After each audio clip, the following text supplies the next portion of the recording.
fé, quando corrompida, não grita. Ela sussurra, insinua-se pelos corredores da esperança humana, disfarçada de luz, mas com a sombra mais espessa que se pode imaginar. Não há nada mais perigoso do que um homem com poder espiritual sobre outros, pois quando o sagrado é usado como arma, o inferno não precisa de demônios, basta um altar. A psicologia de massas explica que o fanatismo se forma pela repetição, pela culpa, pelo medo disfarçado de salvação. Mas não há ciência que compreenda a fúria silenciosa daqueles que um dia acreditaram de verdade e foram traídos. Na pequena cidade de São Jerônimo da Serra, interior do Paraná, essa fé apodrecida tomou forma dentro da Igreja do Redentor Maior, comandada pelo carismático pastor Celso Mirabelli.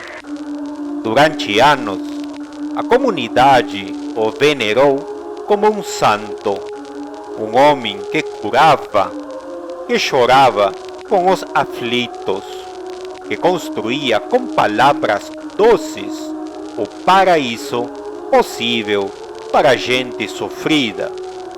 Mas, por trás do púlpito, Celso escondia monstros que nem o próprio inferno abrigaria.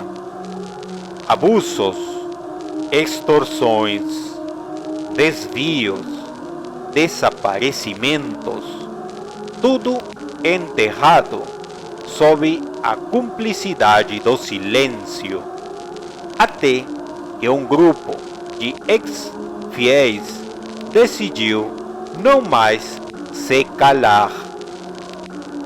Eram cinco almas marcadas por tragédias diferentes, todas ligadas a Celso. Miriam, cujo filho desapareceu após ser curado em um ritual secreto.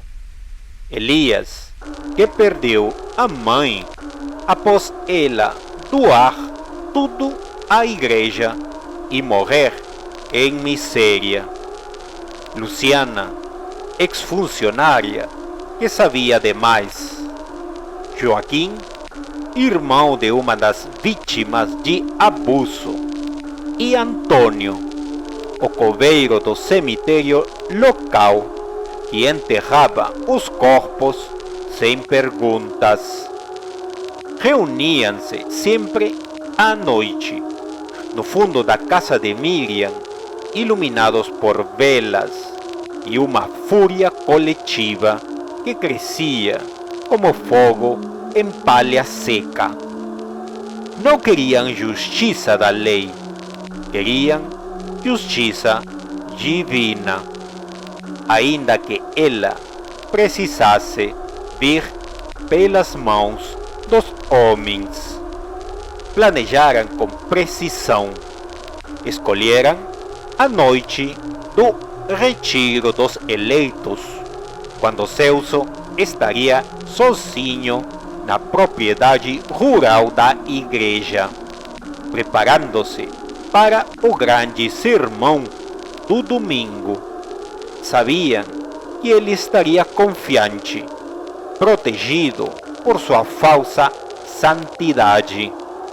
Aquela noite seria o julgamento e eles seriam os carrascos.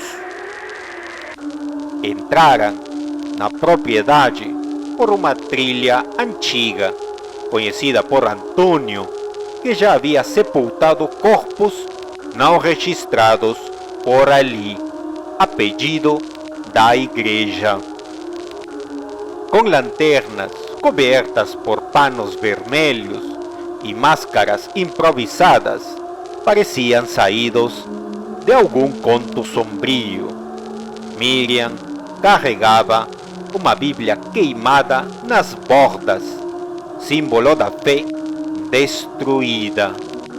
Luciana trazia consigo as chaves dos fundos, pois fora ela quem ajudou a construir aquela sede luxuosa, desviando dinheiro dos próprios fiéis sob ordens do pastor.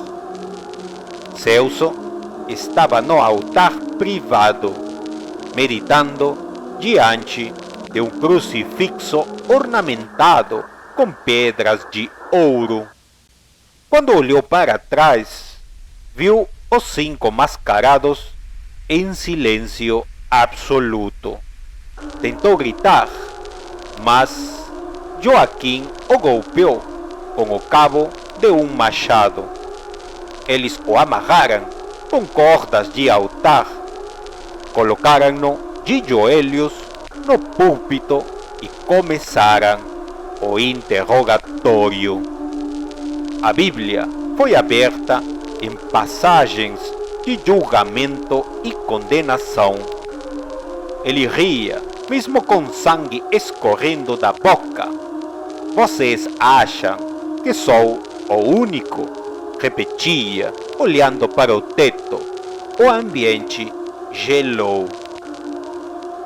Foram horas de gritos, súplicas, tortura. Cada um teve seu momento de acusar. Celso confessou tudo e mais.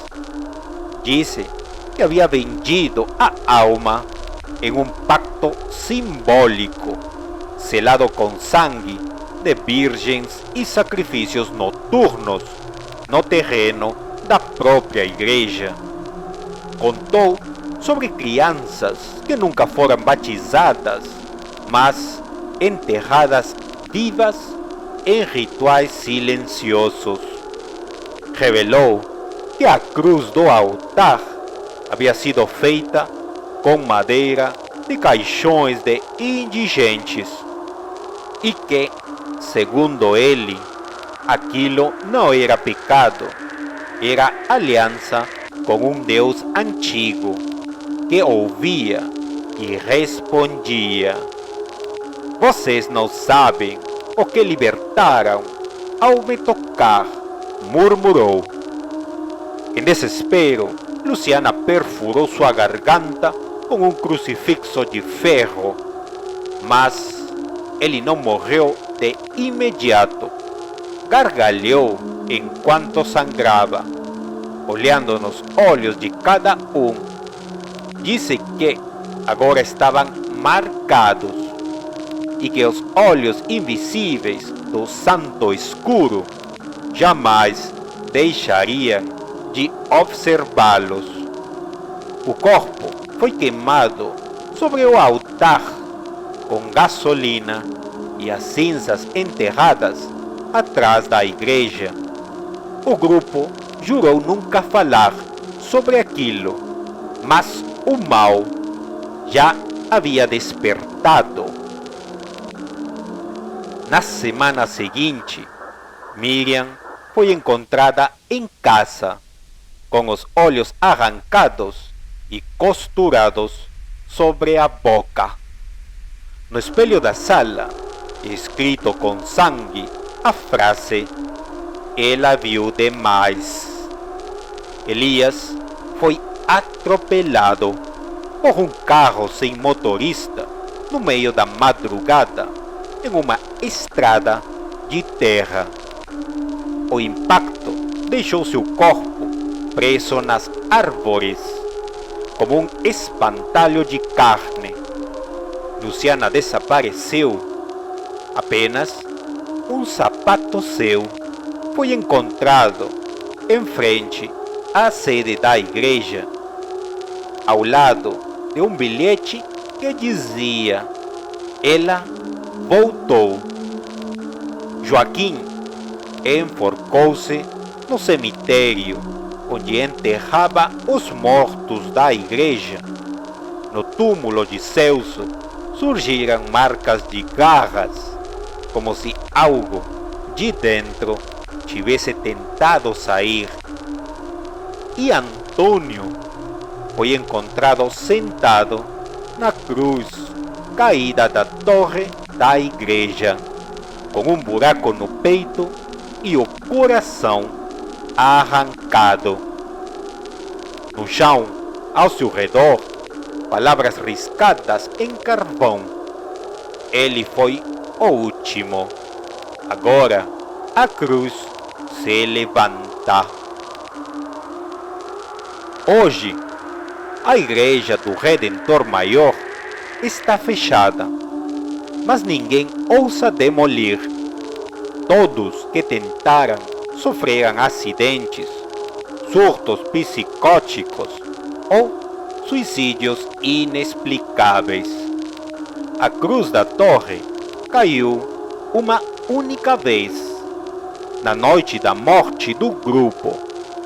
Desde então, ela permanece lá, mesmo com ventos, tempestades e rachaduras. Ninguém entende como. À noite, moradores dizem ouvir cânticos distorcidos vindos de dentro. Outros juram ver sombras caminhando no altar iluminado por uma luz que ninguém acendeu. O padre, enviado pelo bispado, tentou exorcizar o local. Não durou uma hora. Saiu correndo nu, gritando sobre olhos sem rosto e sorrisos entre as chamas. A cruz permanece de pé, como um dedo apontando para o céu, zombando de quem ousou desafiar o sagrado corrompido. E a cidade aprendeu.